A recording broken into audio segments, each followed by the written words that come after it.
Vamos iniciar então a segunda parte da nossa aula Modelagem Matemática de Módulos Fotovoltaicos, onde eu irei explorar dois modelos utilizados para simulação de módulos fotovoltaicos. Então, inicialmente, eu gostaria de relembrar alguns detalhes. Este módulo fotovoltaico é muito conhecido, né? Que fica no telhado das casas, né? E como eu já disse na aula anterior, a gente pode utilizar diversos modelos, né? Esse é um dos mais conhecidos. É um modelo com fonte de corrente, um diodo e duas resistências. Esse modelo representa bem o comportamento das curvas, né? E o que é de interesse nosso? Que a resposta do modelo matemático seja igual à do módulo fotovoltaico. Então a gente espera que essas curvas características, que é de corrente por tensão, representada aqui em azul, e a curva preta, que é potência por tensão, que ela seja bem representada pelo modelo que a gente está utilizando. Então, com certeza, o modelo nunca vai ser igual ao módulo fotovoltaico, mas ele tem que representar as características com grande precisão. E pensando nisso, né, nessas curvas, a gente gostaria de ver, então, que pontos? O ponto de máxima potência, né, que é a tensão e a corrente de máxima potência, a corrente de curto-circuito, a tensão do circuito aberto e a potência máxima do painel na condição Standard Test Condition, que é STC, que é 1000 watts por metro quadrado, 25 graus Celsius. Então, pegando um módulo aqui da Canadian, o CS6U 330P, ele é um módulo de 330 watts em condição padrão, né, de operação. A tensão de máxima potência dele é 37,2 volts. A corrente de máxima potência 8,8 amperes. A tensão de circuito aberto 45,6 volts. A corrente de curto-circuito 9,45 amperes e a eficiência desse módulo é 16,97%. Então, esses pontos são esses pontos de interesse na curva aqui que a gente gostaria de simular. E como saber então se o modelo ele é adequado? Eu costumo dizer que essa é uma pergunta de $1 milhão. Eu já fiz ela para várias pessoas que trabalham em softwares especializados na área de sistema de potência, de eletrônica de potência. Quando que o modelo está pronto para entrar no simulador? E ninguém responde precisamente se existe um critério, né? Então, muitas coisas vêm dos artigos científicos que vão propondo e comparando os modelos com os dados reais, e o modelo ele começa a ser utilizado pela comunidade. Então, você tem que analisar quais são as variáveis utilizadas, porque se tiver muitas variáveis, pode ser que seja um modelo muito complexo e sua simulação vai ficar um pouco lenta, né? Então, as informações são disponíveis pelo fabricante, porque se não tiver, se precisar de informação do fabricante e o fabricante não te passar essa informação, é muito complicado para simular. Então, igual os parâmetros que eu mostrei no slide anterior, com certeza eles são fornecidos pelo fabricante. Então, é bem interessante utilizá-los. Complexidade versus necessidade. Então, muitas vezes você vai fazer uma simulação só para saber qual que é a potência máxima. Será que tem necessidade de você colocar várias outras variáveis no seu modelo para saber quais são as perdas, esse tipo de coisa?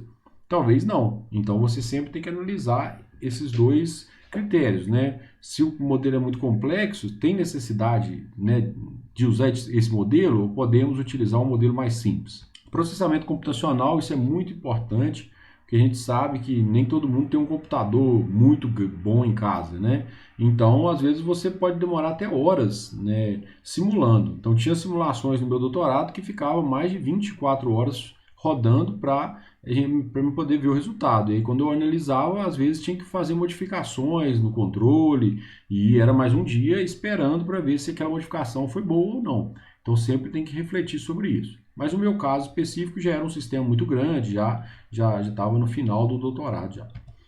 E também comparar os resultados reais com os simulados em diferentes condições de operação. Pode ser que o modelo representa bem em uma determinada condição de operação, mas se você muda essa condição, o modelo ele fica ruim. Principalmente no caso de módulo fotovoltaico, quando a irradiância é muito baixa, geralmente o modelo não representa bem o fenômeno, né? Então é muito interessante saber se seu modelo para baixas condições de irradiância, se ele funciona bem. Geralmente o resultado, o erro percentual aumenta bastante. Então vamos lá. As curvas de interesse nossas sempre são corrente por tensão e potência por tensão. Neste primeiro caso, para diferentes condições de radiância. Neste segundo caso, para diferentes condições de temperatura. Então nem todos os modelos levam a temperatura em consideração. Então só permite simular na condição padrão, que é 25 graus Celsius, né? Então é muito importante saber se o seu modelo que você está utilizando permite você simular diferentes condições climáticas.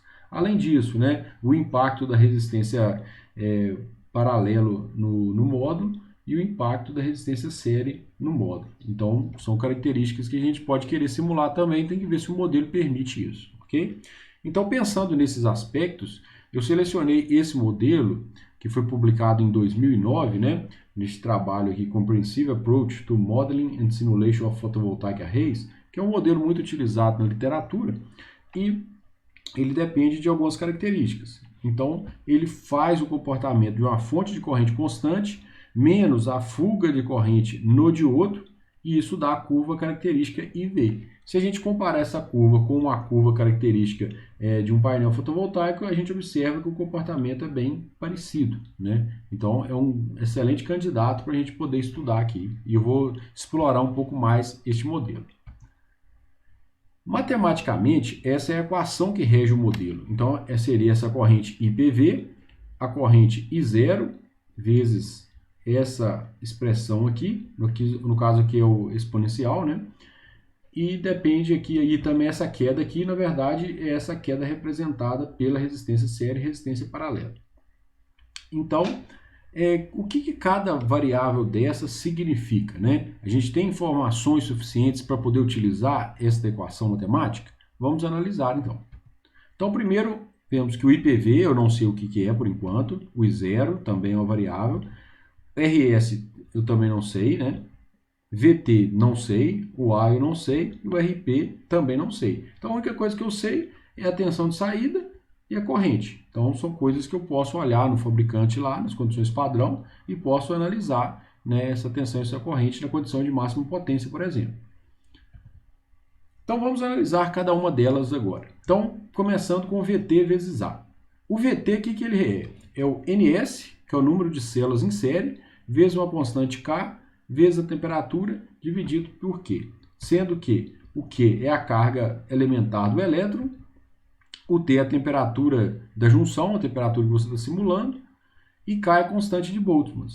E o NS é o número de células em série, isso aqui é fácil de descobrir no módulo fotovoltaico, no datasheet geralmente tem essa informação. Então o VT eu consigo ter essa informação, então eu já deixei ela em verde ali. E o A é a constante de idealidade do diodo, geralmente ela vai de 1 a 1,5. Então o modelo que a gente vai utilizar mais para frente, eu vou mostrar como é que calcula esse A aqui, ok? Então eu vou eliminar essas duas variáveis aqui. Vamos pensar agora no IPV. O que é o IPV? O IPV é dado por essa fórmula, IPVN mais KI vezes ΔT vezes G por GN. G é a irradiância, né, que você quer simular, e GN é a condição de radiância nominal, que é 1000 watts por metro quadrado. Então, se você quiser simular em 800, ficaria 800 dividido por 1000. KI, você consegue no coeficiente de corrente, você consegue no datasheet também do módulo. O ΔT é a variação da temperatura, né? Eu vou mostrar aqui, né? ΔT é a variação da temperatura entre a temperatura que você quer simular e a temperatura de condição padrão, que é 25 graus Celsius. Então, se você quer simular o módulo a 40 graus, ficaria 40 menos 25. Né? IPVN depende da corrente de curto-circuito nominal. Essa corrente aqui ela é dada também no datasheet, a corrente de curto-circuito. E o RS e o RP eu ainda estou na dúvida, eu não sei calcular ainda. Então, está em vermelho ali na equação. Vamos agora para o I0.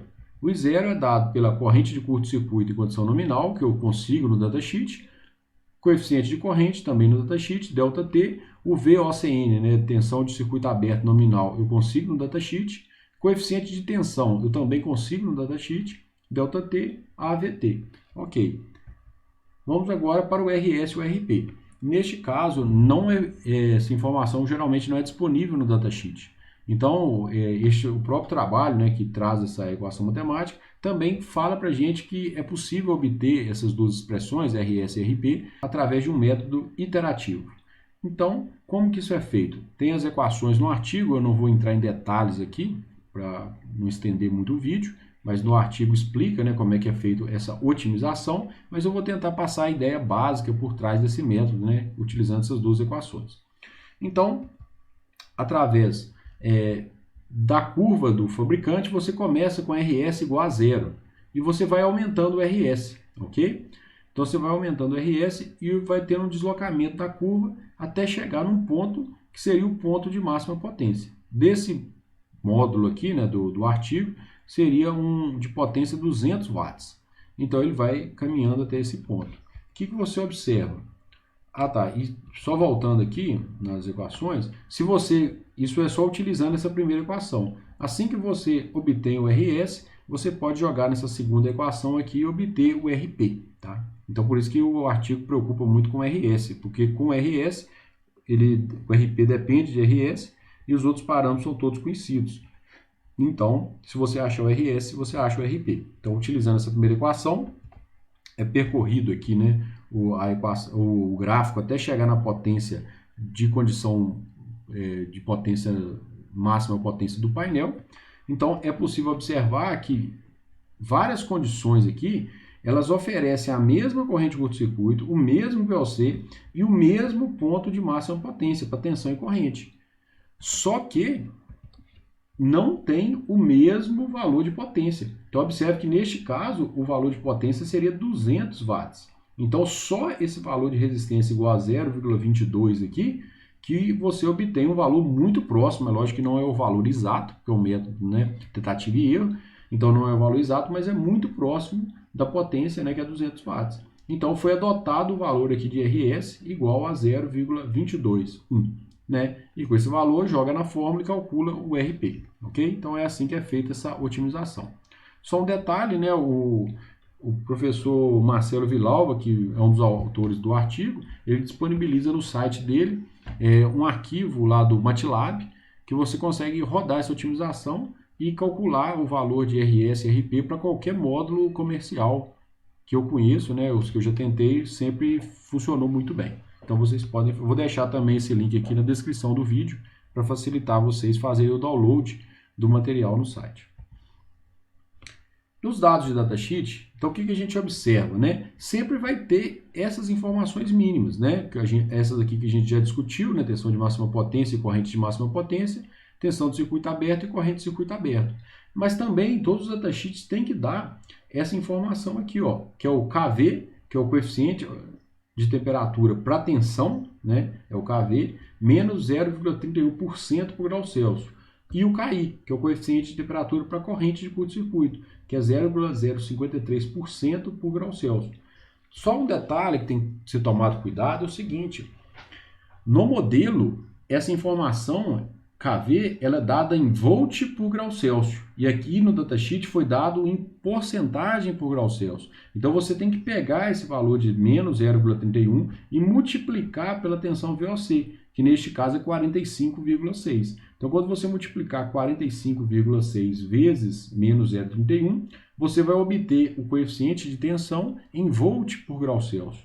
O mesmo se deve fazer aqui para a corrente. Então, aqui é dada a corrente 0,053%, você tem que multiplicar por 9,45. Aí você vai obter o coeficiente de KI, né, em ampere por grau Celsius. Então, é muito importante fazer essa transformação, senão o modelo não vai representar bem as características do módulo. Então, este modelo aqui ele pode ser representado num circuito, né, através de uma fonte corrente e duas resistências, sendo que essa fonte de corrente já é o IPV menos o I0 vezes essa expressão. Então, você precisa calcular o IPV e o I0 conforme eu mostrei nos slides anteriores. Então, esse modelo é bem interessante, né? Existe uma certa complexidade nele, mas ele representa muito bem as curvas características de um módulo fotovoltaico. Então, eu recomendo a utilização. E agora também gostaria de mostrar um modelo simplificado. Esse modelo é bem interessante, que ele é muito utilizado na parte de modelagem. Então ele consiste de uma fonte de tensão e uma resistência. É um modelo extremamente simples, né? E essa V de TVNAM, o que ela representa? 2 vezes a tensão de máxima potência. E o R de TVNAM é a tensão de máxima potência para a corrente de máxima potência. Um detalhe, este modelo só representa bem o ponto de máxima potência. Ele é feito para simular o ponto de máxima potência. Então, fora do ponto de máxima potência, ele é muito ruim. Mas no ponto de máxima potência, ele funciona perfeitamente. E esta característica, né, como se tivesse uma resistência aqui, para poder simular, tem que colocar uma resistência aqui para poder simular o fluxo de corrente, funciona como a teoria da máxima potência, máxima transferência de potência. O que a teoria da máxima transferência de potência diz? Que quando essa resistência aqui for igual à resistência de TVNAM, tem a máxima transferência de potência. Então, quando RTVNAM for igual a essa resistência aqui. Quanto que vale essa resistência? A tensão do ponto de máxima potência dividido pela corrente do ponto de máxima potência. Então, eu garanto que se essa resistência for igual a essa, eu vou transferir no máxima potência. E pela característica, né, é uma parábola que a tensão da fonte, né, quando estiver na máxima potência, aqui vai estar metade da tensão da fonte. Por isso, a tensão de TVNAM é 2 vezes a tensão de máxima potência. Porque eu quero simular aqui a tensão de máxima potência. Para exemplificar isso aqui, né, vou pegar aqui um módulo, né, e o que eu preciso saber? Por que é um modelo muito simples, também conhecido como modelo linearizado? Porque você só precisa de V de MPPT, né, ou tensão de máxima potência, e corrente de máxima potência, que é facilmente obtida aqui, ó. Tensão de máxima potência 37,2, corrente de máxima potência 8,88. Então, se eu quiser calcular o V de TVNAM, 2 vezes tensão de máxima potência, 74,4 volts. Caso eu queira calcular a resistência de TVNAM, é a tensão de máxima potência pela corrente de máxima potência, fazendo a conta 4,19 ohms. Então, comparando agora este modelo linearizado com o modelo de um diodo, que é o modelo que eu apresentei anteriormente, observe que o modelo linearizado é esse aqui, ó, é uma linha reta aqui na corrente, ó. E o modelo com diodo é esse aqui, ó, representa bem a característica do módulo aqui. Observe que essa linha ela não tem muito a ver com o painel, não, mas tem um único ponto que ela coincide exatamente, que é no ponto de máxima potência. Então, se você quer simular esse ponto, esse modelo aqui ele é muito bom para isso, ok? Observe a curva de potência dele, é uma parábola, que é devido à teoria da máxima transferência de potência. Então, ela ocorre nesse ponto que você gostaria de saber, porque você sabe qual que é essa potência, né? Que é dado pelo datasheet do painel.